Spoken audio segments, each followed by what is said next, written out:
Coronavirus, la pandemia. ¿Cuáles son los síntomas? ¿Cómo se transmite? ¿Qué puedo hacer para protegerme y prevenir la propagación de la enfermedad? Nuevo padecimiento que ha encendido las alarmas de los sistemas de salud. Coronavirus, la pandemia. ¿Qué tal? ¿Cómo está? Muy buenos días. Bienvenido a Coronavirus, la pandemia, este programa especializado en el virus SARS-CoV-2 que provoca la enfermedad de la COVID-19. Esta es la emisión número 320 de este programa televisivo que se produce desde los medios públicos de la Universidad de Guadalajara y que gracias a la participación y colaboración de más de una veintena de señales públicas en Iberoamérica es que llega a las audiencias de una decena de países, así que a todos ellos les agradecemos este esfuerzo que está por cumplir un año. Hoy vamos a tratar el tema del regreso a clases. En algunos países han decidido regresar, como en Uruguay, por ejemplo, pero en otros países dicen vamos a esperar a que pase quizá lo que es la tercera ola. Entre esos países, por supuesto que está Reino Unido, está Italia, México sin duda y algunos países de Centroamérica. Además, la UNICEF pide reabrir pronto las escuelas en Latinoamérica, al menos parcialmente. Restringe el Reino Unido los viajes ante riesgo de infecciones por la variante de COVID en Brasil, mientras que varios países de Latinoamérica están implementando nuevos confinamientos debido a la alta cantidad de nuevos casos de COVID-19. Tendremos además reportes como todos los días hasta Ginebra, Suiza, la sede de la Organización Mundial de la Salud. Hoy toca visitar Colombia y también haremos un viaje hasta Alemania. Así que le invitamos a que haga contacto con nosotros. Tendremos también una charla para hablar y tratar de desarrollar el tema de cuáles son los riesgos de abrir las escuelas total o parcialmente. Esta charla la tendremos con el lector Héctor Raúl Pérez Gómez en un momento más.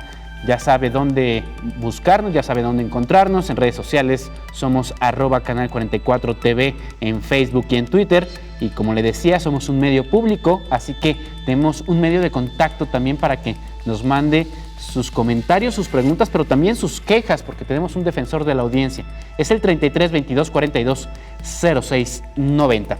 Vamos a pasar rápidamente con la información del día de hoy. 2021 es el año difícil para el regreso a clases por la pandemia de COVID-19. Los países deberán de reforzar el sistema educativo alternativo para evitar no solo brotes escolares, sino también lograr avanzar en el aprendizaje de las y los estudiantes.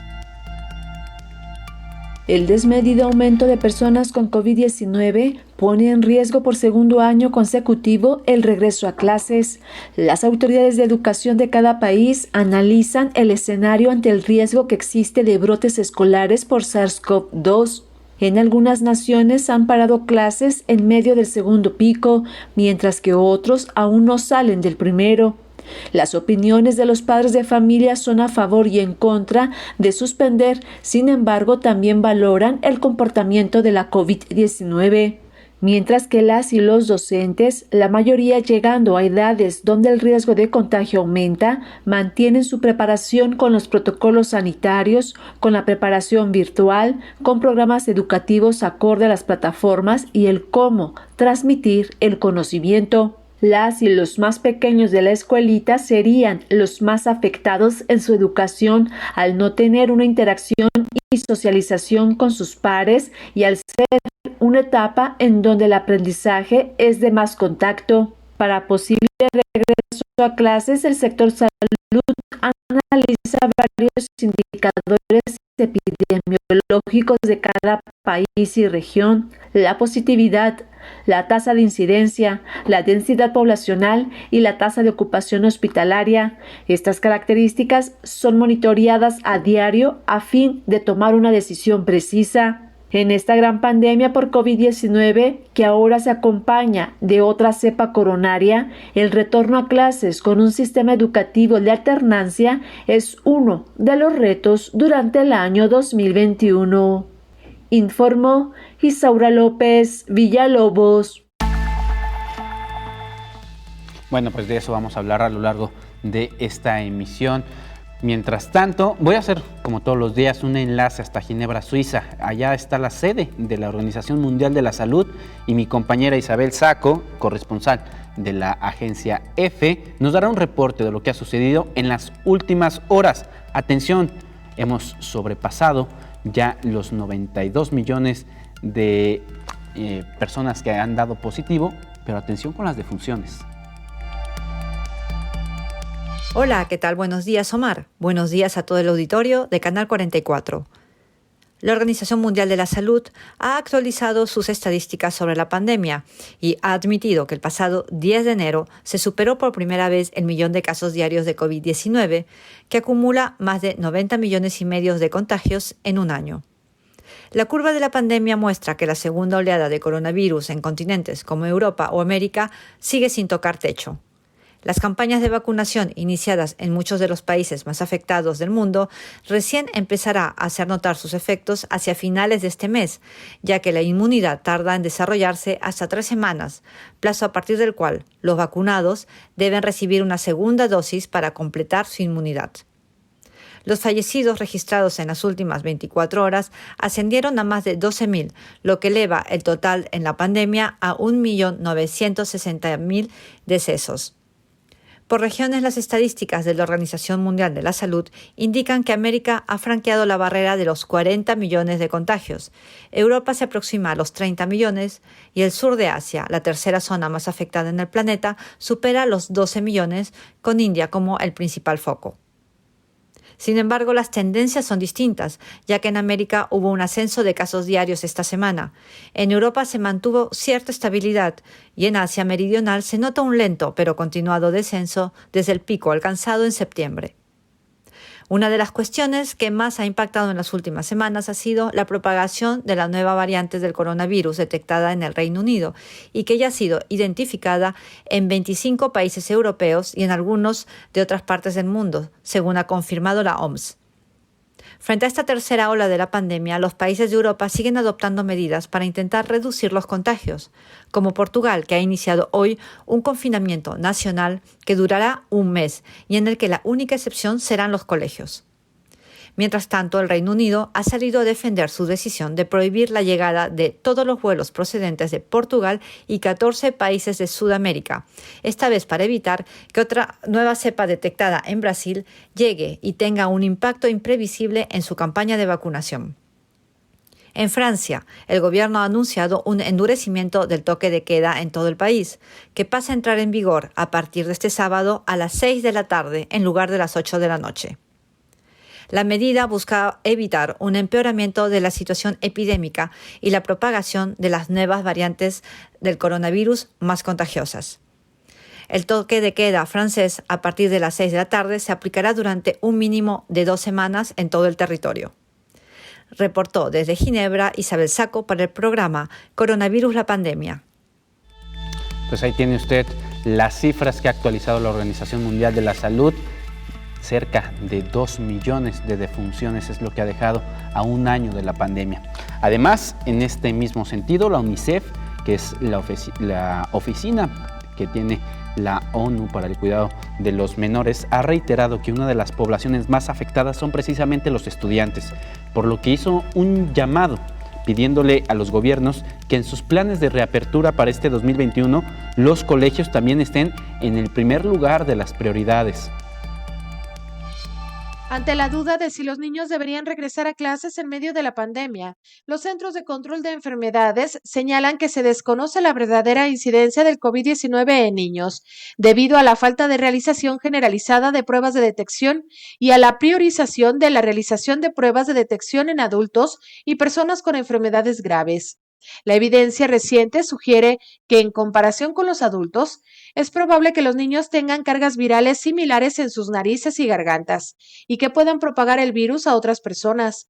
Sin embargo, recordaron que las escuelas cumplen una función importante en los logros educativos, la salud y el bienestar de los niños. Al trabajar junto con funcionarios de salud estatales, locales y territoriales, las escuelas también pueden desempeñar una función importante para desacelerar la propagación del COVID-19, a la vez que garantizan que los niños disfruten de un entorno de aprendizaje seguro y saludable, según los CDCs de Estados Unidos.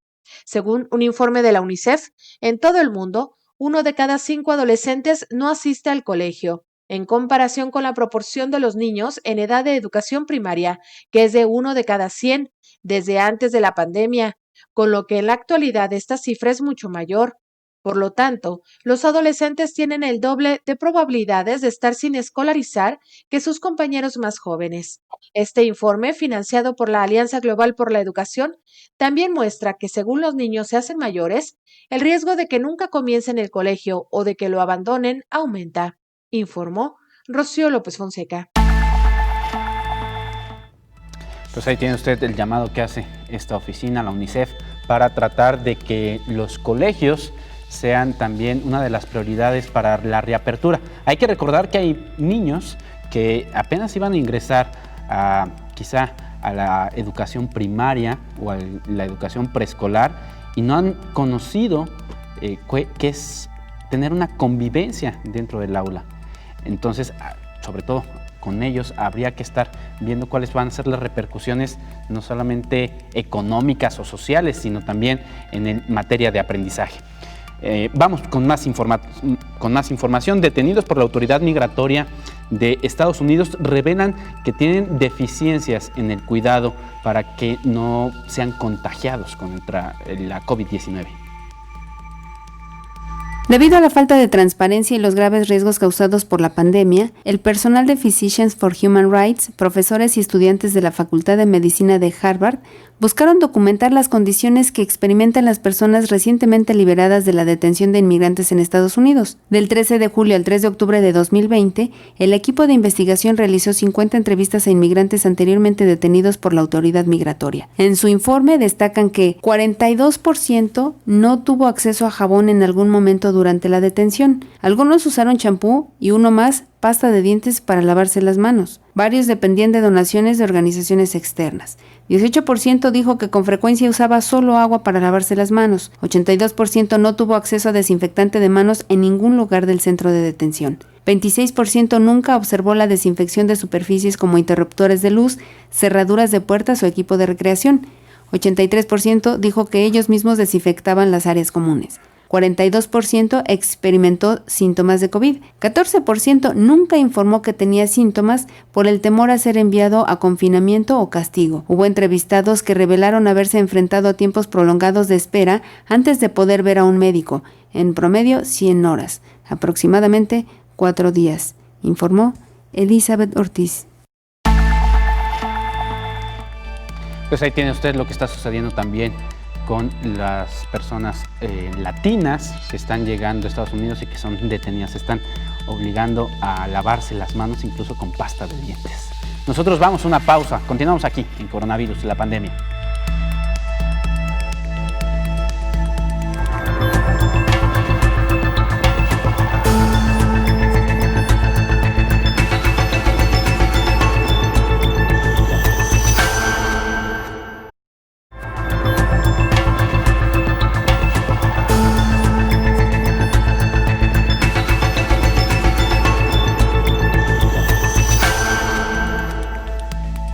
Hemos regresado ya aquí a Coronavirus, la pandemia, este programa especializado de la enfermedad de la COVID-19, en un esfuerzo que hacen los medios públicos de la Universidad de Guadalajara y que gracias a las televisoras de Iberoamérica se transmite en una decena de países, en más de 20 canales públicos, la inmensa mayoría de ellos. Así que muchísimas gracias a quienes nos hacen el favor de prestar su señal para que sus audiencias tomen mejores decisiones.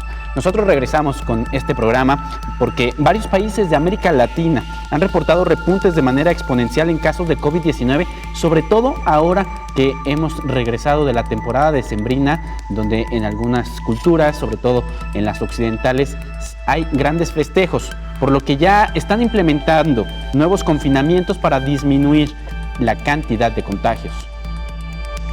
Ante el incremento de manera exponencial de muertes y casos por COVID-19, varios países han implementado de nuevo órdenes de confinamiento para contener los brotes. Por ejemplo, en Argentina se notificó un nuevo decreto para que los gobernadores y jefes de gobierno tomen medidas para restringir la movilidad de las noches.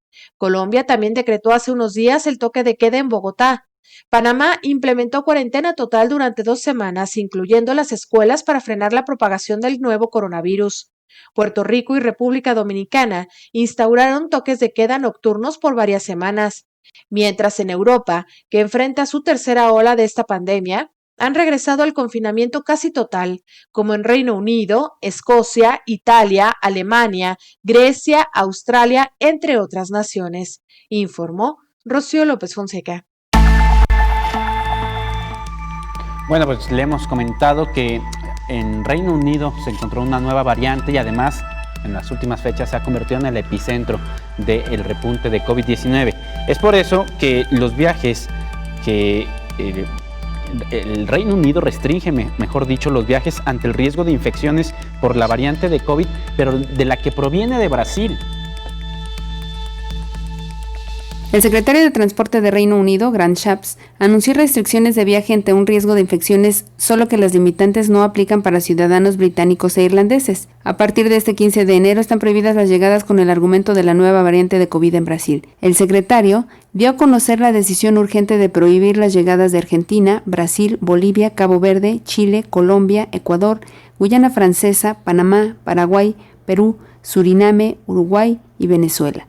Los viajes de Portugal al Reino Unido, excepto el transporte de bienes de primera necesidad, también se van a suspender debido a sus fuertes vínculos de viaje con Brasil, lo que actúa como otra forma de reducir el riesgo de importar infecciones, dijo. Los pasajeros que regresan de estos destinos deberán aislarse por sí mismos durante 10 días, informó Elizabeth Ortiz. Y ahora nos vamos hasta Alemania, donde mi compañero Rodrigo Zuleta, también corresponsal de la agencia EFE, nos dará un reporte de lo que ha sucedido en este país europeo. Adelante. Hola, buenos días Omar y buenos días para todo el auditorio del Canal 44 en México. En Alemania vivimos en este momento un momento muy complicado con la pandemia. Las cifras se han venido disparando más o menos desde septiembre y el próximo martes habrá una reunión de la canciller Angela Merkel con los jefes de gobierno de los Estados Federados para revisar las medidas actuales y probablemente endurecerlas. Como dije al comienzo, en estos momentos estamos registrando niveles récords. La idea de las medidas es tratar de reducir la incidencia semanal a 50 contagios por 100.000 habitantes y en estos momentos la incidencia semanal es 146 casos por 100.000 habitantes, es decir, está muy lejos de eso y entonces se discuten posibles nuevas medidas al respecto. En las últimas 24 horas Alemania registró 22.368 contagios y superó las 2 millones de infecciones y el número de muertos volvió a superar 2.000 diarios con 1.113 muertos.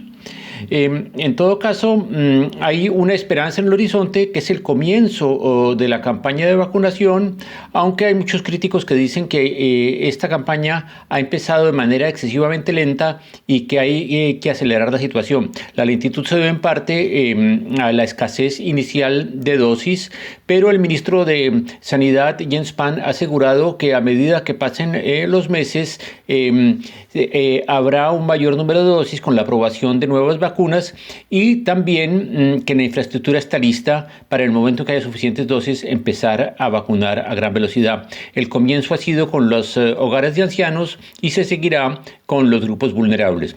Pero en todo caso el plan es que para verano, es decir, para mediados de años, cada alemán pueda tener al menos una oferta de vacunación. Bueno, me despido, reportó desde Alemania Rodrigo Zuleta de la agencia EFE para el programa Coronavirus, la pandemia. Pues miren lo que está sucediendo en este país. Nosotros ahora vamos a la Organización Mundial de la Salud, donde señala que 10 países de esta región concentran el 95% de las vacunas. En un entorno en el que la Organización Mundial de la Salud y sus socios están haciendo un gran esfuerzo para que las vacunas lleguen a todas las naciones, el 95% de los 23.5 millones de dosis a nivel mundial se han administrado en 10 países. El director regional Hans Klug informó que la zona tuvo 26 millones de casos confirmados de COVID-19 y más de 580,000 muertes confirmadas por COVID-19 en 2020. El representante del organismo internacional dijo que necesitan que todos los países sean capaces de contribuir, donar y apoyar el acceso equitativo y el despliegue de estas vacunas. Colectivamente simplemente no podemos permitirnos dejar atrás ningún país, ninguna comunidad, expuso. Hasta la fecha, 31 países de la región de Europa de la OMS han comenzado a implementar campañas de vacunación. Sin embargo, dado el suministro limitado y la carga cada vez mayor sobre los sistemas de salud, la priorización de la vacunación de trabajadores del sector salud y de los que están en mayor riesgo en las comunidades es vital, informó Elizabeth Ortiz. A lo largo de la semana, el día de ayer precisamente, hablábamos del proceso de vacunación y cuáles eran las diferencias entre todas las vacunas de las que se tiene conocimiento. Está, por ejemplo, AstraZeneca de Reino Unido, CanSino de China, la Sputnik de Rusia, también está la Pfizer de Estados Unidos, igual que Moderna, y el esfuerzo, por supuesto, de la Organización de las Naciones Unidas, de COVAX. El día de ayer se da a conocer que otra farmacéutica, Johnson & Johnson, ha tenido ya resultados muy positivos de su vacuna. La vacuna contra la COVID de Johnson & Johnson es segura y parece que genera una respuesta inmune duradera en los voluntarios jóvenes y de la tercera edad que participaron en los ensayos, según los resultados publicados en el New England Journal of Medicine. Según la información, más del 90% de quienes participaron produjeron proteínas inmunes, llamadas también anticuerpos neutralizantes, dentro de los 29 días después de recibir la dosis. Todos los participantes formaron anticuerpos dentro de los 57 días. Además, la respuesta inmune duró los 71 días del ensayo, que se encuentra en su última etapa. Algunos efectos secundarios que se presentaron fueron fiebre, fatiga, dolor de cabeza, muscular y dolor en el lugar de la aplicación. Los resultados del ensayo revelaron que la vacuna de Johnson & Johnson podría ser la primera que podría inmunizar a las personas después de una sola inyección. Será a inicios de febrero cuando la compañía tenga los datos definitivos de la eficacia de su biológico, esperando obtener la autorización sanitaria de Estados Unidos en marzo. La vacuna de Johnson & Johnson puede sobrevivir a largo plazo a menos 20 grados centígrados y durar 3 meses si se conserva con temperaturas de entre 2 y 8 grados. Además, no requiere dilución para aplicarse, informó Rocío López Fonseca. Y bueno, vamos a comenzar la charla con el doctor Héctor Raúl Pérez Gómez. ¿Cómo está, doctor? Qué gusto saludarte, Omar. Buen día. Muy bien. Muchas gracias. El día de hoy se lo vamos a dedicar precisamente a este llamado que hace la UNICEF, al llamado que también hacen los colegios particulares y la presión que están teniendo las autoridades para el regreso a clases. Antes de empezar, doctor, le recuerdo a nuestra audiencia que nos puede mandar sus preguntas, sus comentarios en el 33 22 42 06 90. Doctor, ¿estamos en condiciones de regresar a clases? Yo creo que no. No a clases presenciales. Por supuesto que el uso de la tecnología ha venido a ayudar un poco, porque no es lo mismo el utilizar plataformas tecnológicas, porque las clases no solamente son para revisar y aprender aspectos técnicos, aspectos científicos, académicos, etcétera, sino es formación integral. Y en la formación integral están valores, y en la formación integral está la interrelación entre los compañeros de clase, los profesores, está ese construir las relaciones de respeto que deben ser parte de esa formación integral. Entonces, creo que sí, por un lado, apremia la necesidad de volver a tener actividades presenciales, pero por otro lado recordemos que la salud es primero, y en el mundo entero estamos viendo en algunos países rebrotes y en algunos países repunte de lo que ha sido la primer gran ola pandémica, como es el caso de México. México nunca ha dejado de tener prácticamente crecimiento de la pandemia, pero algunos países en Europa, por ejemplo, sí llegaron a tener una disminución significativa en la curva y ahora están viviendo un rebrote.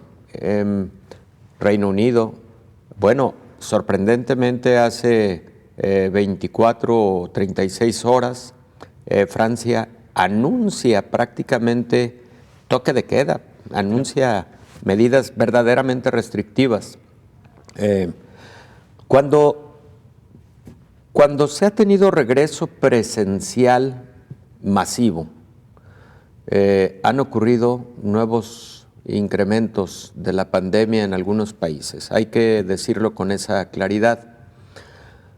Por un lado, está la consideración de que los niños y los jóvenes tienen una enfermedad leve cuando padecen COVID-19 o incluso muchos de ellos asintomática, pero claro que pueden transmitir la enfermedad.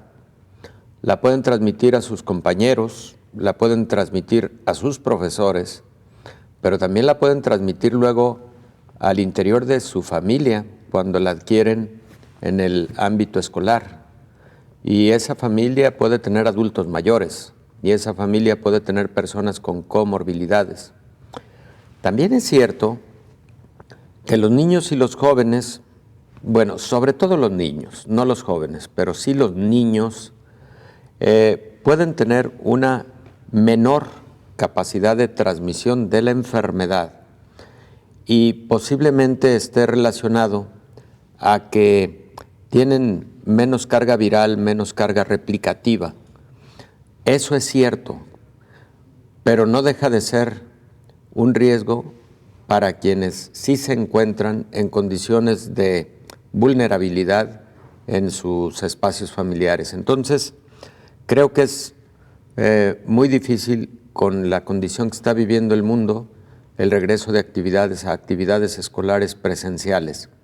Ahora, estas decisiones, Omar, se deben tomar de forma diferenciada entre los países, entre las regiones, entre las municipalidades, porque puede haber condiciones en una cierta localidad, en una cierta región geográfica, y no así en todo un país. Exacto. Por ejemplo, Claro. Chiapas ya regresó Por ejemplo, aquí en México. Claro. Sí. Voy a ir a una pausa, doctor, y quisiera después hablar precisamente de los estratos. Bien señalaba que los menores tienen poca carga viral o de transmisión, pero ¿qué pasa con los adultos mayores que casi siempre son las personas que están o frente a aula o en las áreas de apoyo y administración? Otro gran punto, claro. Vamos a ir a una pausa y nosotros regresamos aquí a Coronavirus Pandemia.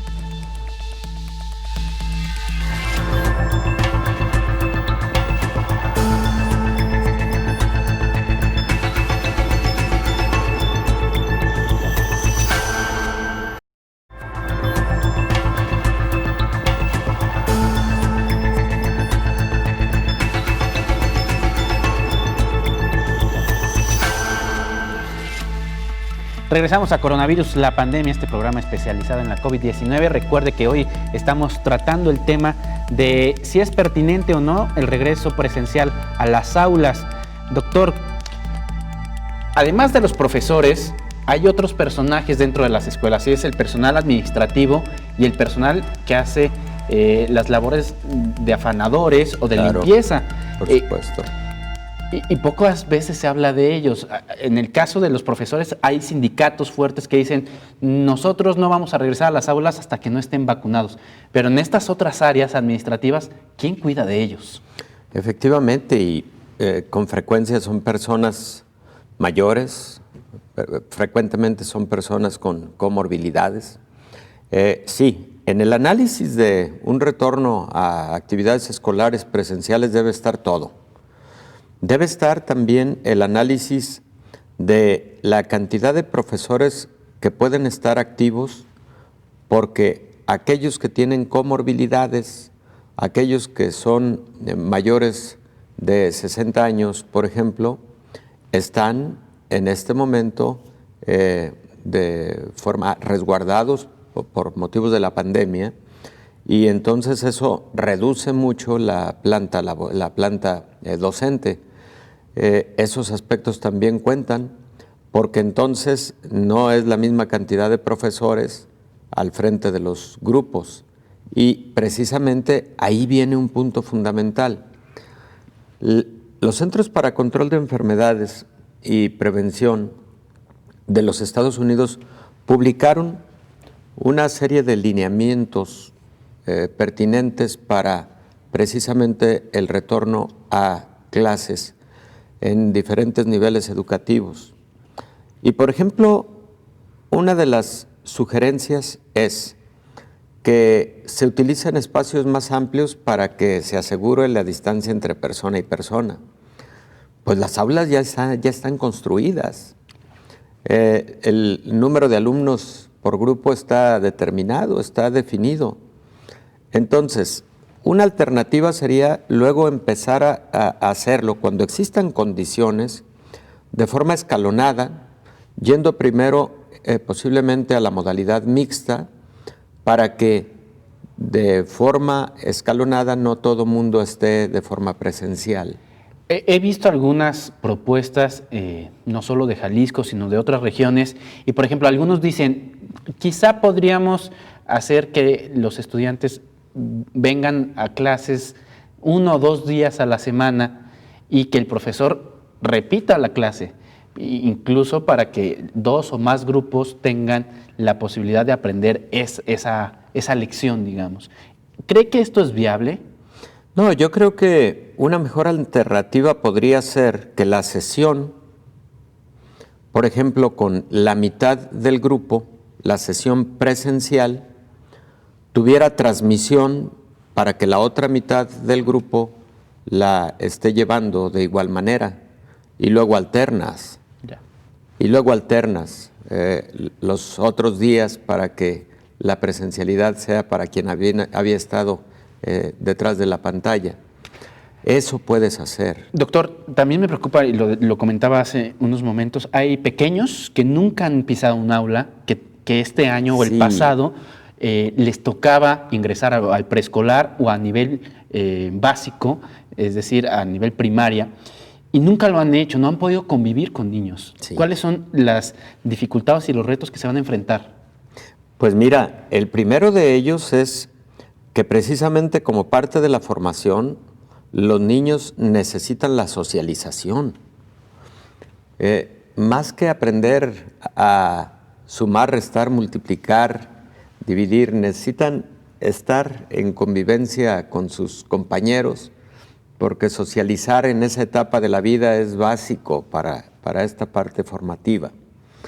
Se van a enfrentar entonces a tener que empatar lo que esas competencias no han podido llegar a ser por la pandemia y por esta ausencia a lo largo de un año, por lo menos. Número 2, eso indudablemente, por ejemplo, a quienes sí tuvieron un primero, 2 o 3 años de convivencia a través de actividades presenciales, a lo largo de este año, pues han tenido mucho impacto emocional porque los niños quieren ver a sus compañeros, quieren volver a jugar con ellos, quieren volver a convivir. Y sí les causa frecuentemente frustración, sí les causa tristeza que la vida no esté ocurriendo de esa misma manera como antes de la pandemia. Y tú lo recuerdas y lo recuerdo yo cuando niños, pues era una de esas cosas que uno anhelaba al ir a clases, ¿no? La convivencia con los compañeros. Por otro lado, creo que los padres de familia han también sufrido mucho las consecuencias de esta situación, sobre todo los padres que trabajan. Claro. Los padres que trabajan y que tenían una dinámica en la que, bueno, sabían que en tal turno escolar pues estaban los niños atendidos y ahora pues se encuentran ante la grave situación de tener que encargar a los pequeños con los abuelos o con algún otro miembro de la familia, y eso pues no deja de ser inquietante. Entonces, de hecho, Omar, en la mayor parte de países en donde ha ocurrido esto, pues hay opiniones divididas. Por un lado, los que sí desean que ya se regrese a actividades presenciales, porque su dinámica, la de los padres, que tienen la obligación de estar en sus trabajos, pues no los lleva a otra oportunidad, a otra posibilidad que no sea la de que sus hijos estén en la escuela.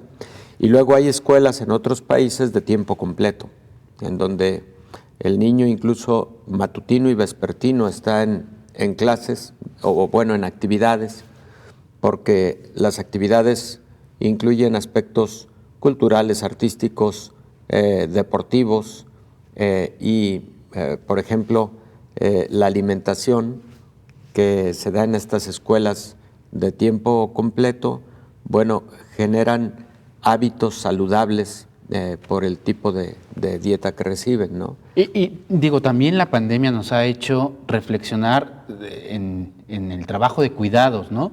En esta parte que usted decía, yo creo que culturalmente, sobre todo en México y en algunas naciones de Latinoamérica, el trabajo de cuidados se recarga principalmente en las mujeres y lamentablemente esto han tenido y digo lamentablemente porque las mujeres han sufrido, creo, más este proceso de ¿qué vamos a hacer con los pequeños? Yo también trabajo. Exactamente, exactamente.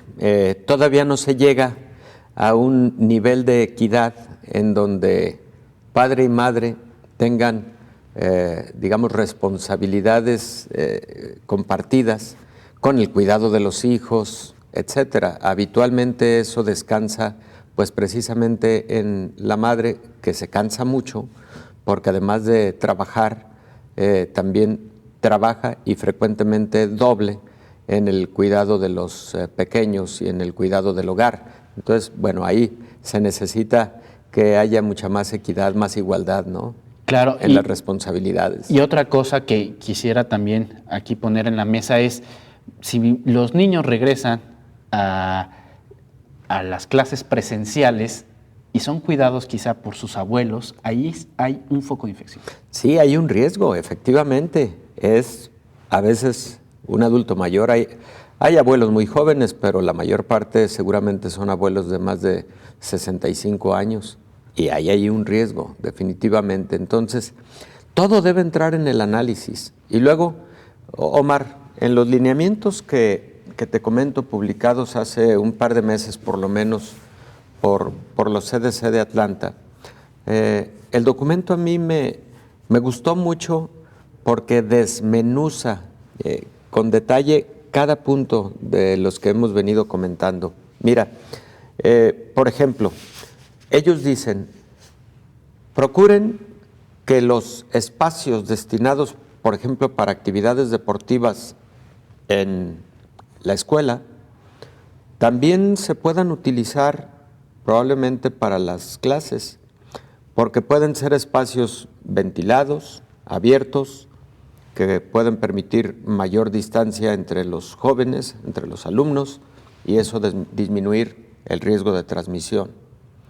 Luego, este mismo lineamiento dice, sugerimos que la estrategia sea una estrategia de cohorte, es decir, que los grupos estén bien establecidos y que, aunque la modalidad educativa sea de que los grupos luego se subdividen o se mezclan para tener actividades con tal o cual profesor, en esta ocasión no se mezclen grupos, sino que el grupo sea un grupo burbuja, que no haya más mezcla entre otros grupos. Y que eso es, creo que particularmente difícil, sobre todo con los profesores, porque lo que sabemos es que los profesores son especialistas en algo, ¿no? Efectivamente, ¿no? Son las modalidades en donde tú puedes tener tu actividad escolar de matemáticas, porque precisamente estás con el especialista en el área, y en ese momento están alumnos de otros grupos. Luego pasas a otra actividad temática y entonces ahora son otros compañeros. Esa mezcla puede provocar mayor riesgo de contagios. Entonces la CDC dice, sugerencia, que durante este periodo, o al menos el de transición, hacia la modalidad presencial, que sean grupos burbujas, Claro. no combinados. Doctor, voy a ir a una pausa. Creo que es tiempo también de hablar de esta modalidad de utilizar la televisión, por ejemplo, para tratar de inducir a los jóvenes a una cosa que es el conocimiento autodidacta y utilizar incluso las tecnologías para que los chicos vayan avanzando a un ritmo más o menos metodológico, con método, digamos, Claro. ¿no?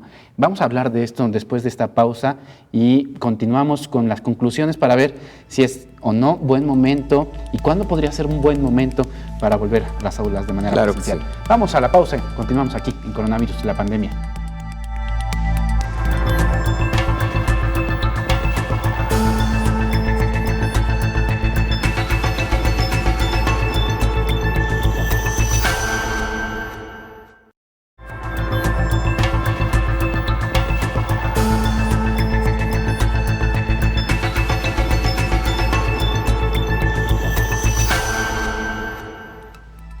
Ya estamos de nueva cuenta aquí en Coronavirus, la Pandemia. Muchísimas gracias por continuar con nosotros. Vamos a hacer un enlace hasta Colombia, donde nuestro compañero Alfredo Durán nos dará un reporte de lo que está ocurriendo. Alfredo es periodista de Canal TRO y le agradecemos que nos pase este reporte. Adelante.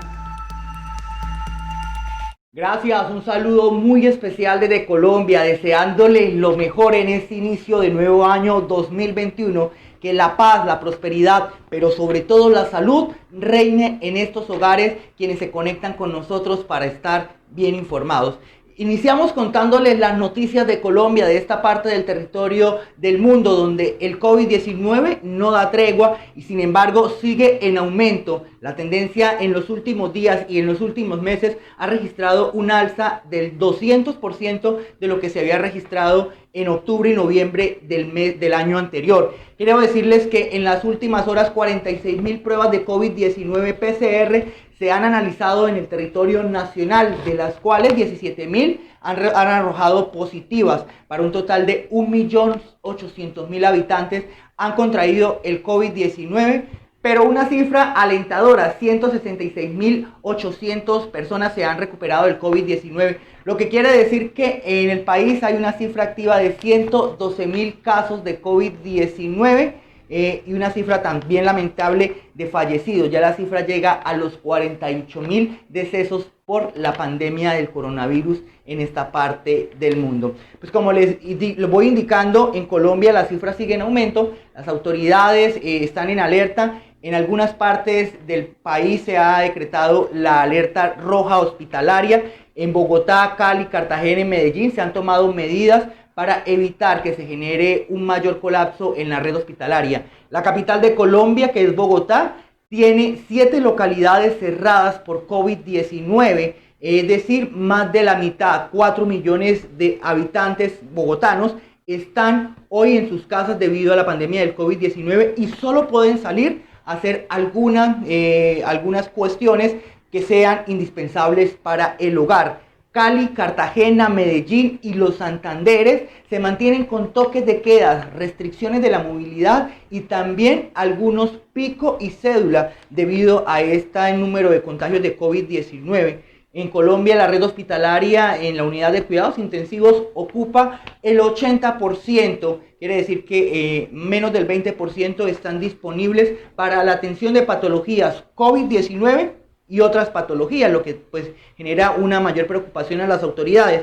Sin embargo, pues ya el gobierno nacional ha dado a conocer el esquema de vacunación, el plan de vacunación, cuántas vacunas tiene el gobierno nacional o cuántas habrán disponibles durante este 2021 para iniciar ese proceso masivo de vacunación. 40 millones, dice el gobierno nacional, que se tendrán y que ya están listas y que se están negociando para que estén aquí en el territorio nacional en el mes de febrero. 10 millones con la farmacéutica Pfizer y otras 30 millones con otras 2 farmacéuticas.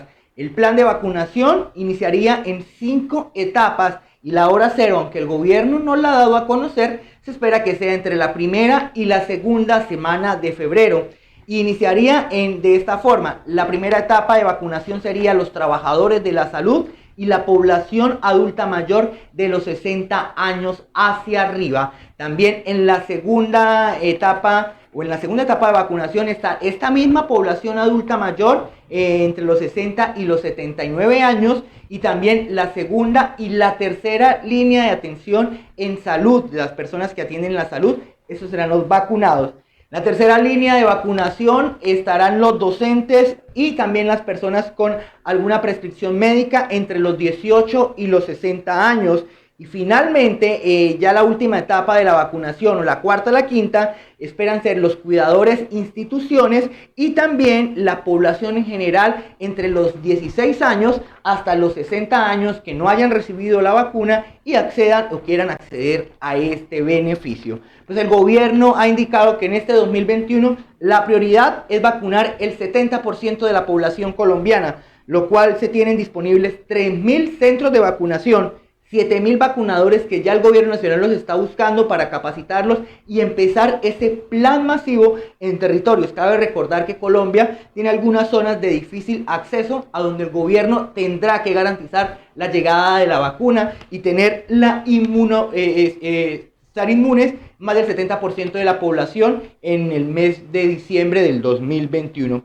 Pues esta es la información que se registra en materia de COVID-19 en el país. Esto es lo que por ahora se ve para los próximos días, las próximas semanas, en materia de vacunación y el plan de vacunación que tiene el gobierno. Un dato para cerrar: en las próximas horas llegará al país algunos contenedores para mantener o resguardar la vacuna, y el cual estará instaurado en la capital de Colombia, en el Ministerio de la Salud y la Protección Social. Nos vemos la próxima semana con más información. Alfredo Durán, periodista del Canal TRO, sigan ustedes allá en estudio. Pues completísimo el reporte de Alfredo, de allá de Canal TRO de Bucaramanga, en Colombia. Nosotros continuamos aquí en la charla con el doctor Héctor Raúl Pérez Gómez. Doctor, quisiera preguntarle qué es lo que deberíamos de considerar para decir, sí, vamos a hacer el intento y vamos a regresar a las aulas de manera presencial. Omar, no existe alguna definición de variables epidemiológicas que permitan el regreso presencial a clases. En general, se ha considerado que cuando el número básico de reproducción en la pandemia esté en 1 o por debajo de 1, en ese momento se podría hacer esta consideración. Recordemos que el número básico de reproducción es el número de personas que contraen la enfermedad a partir de un caso índice. Ese número básico de reproducción, sin considerar la nueva cepa, es de 2.1 a 2.3. Y en estos momentos, por supuesto que está prevalente ese número básico de reproducción en todo el mundo, sobre todo en los países que están teniendo los rebrotes.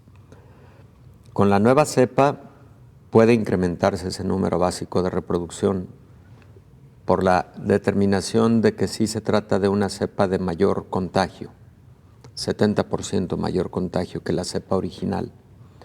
Este es otro ingrediente que va a entrar en la decisión del regreso a clases.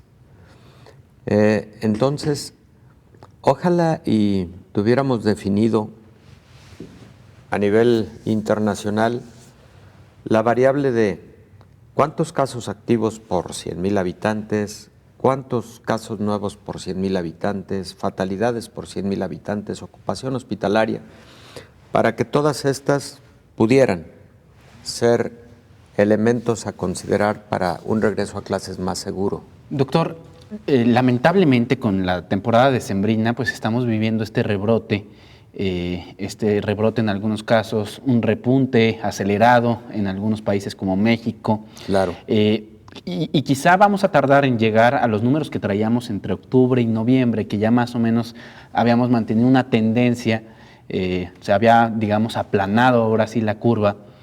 Pero probablemente si esto ocurre y nos cuidamos, hay restricciones y vamos a llegar a Semana Santa y Pascua, a estas vacaciones también donde hay un corte, y vamos a decir, ¿valdría la pena retomar un año en las últimas semanas de clases? Efectivamente, eso puede también ocurrir y también puede llegar ese cuestionamiento. Fíjate, en México, por ejemplo, antier ocurrieron una cifra récord del número nuevo de contagios en un solo día, hasta 16.500 aproximadamente, 16.400 y tantas personas nuevas en un solo día. Con 1,000 defunciones diarias casi. Con 1,000 defunciones diarias. Estas cifras son el doble de lo que se venía teniendo hace un mes aproximadamente en promedio. Entonces, con esta intensidad que tiene la pandemia, no habría condiciones, definitivamente. Y eso es válido para todas las entidades federativas del país que estén teniendo esos niveles de crecimiento, esas velocidades de crecimiento. Tú dijiste bien, hay 2 casos en México que son Chiapas y Campeche. Campeche no ha tomado la decisión, Chiapas la tomó ya, pero son las entidades que están en lo que aquí en México se ha llamado semáforo verde. Hay una serie de variables epidemiológicas para semaforizar. Esto lo comento por nuestros amigos que nos están escuchando en otros países en Latinoamérica. Los países han utilizado diferentes metodologías. Bueno, aterrizo. Los estados, por ejemplo, que se han mantenido en código naranja y no se diga en código rojo, no pueden definitivamente regresar a actividades escolares presenciales. No es momento. Perfecto. Doctor, se nos acabó el tiempo, lamentablemente, hoy nos comió. Yo creo que este tema vamos a tener que hablarlo próximamente, yo creo la siguiente semana, una vez que los gobiernos decidan si van o no van a clases presenciales. Múltiples universidades públicas en México han decidido no regresar a actividades presenciales. Bueno, pues ahí tiene usted el dato. Muchísimas gracias, doctor. Gracias, Omar. Nosotros nos vamos. Yo soy Omar García y le agradezco que me haya acompañado. Coronavirus, la pandemia.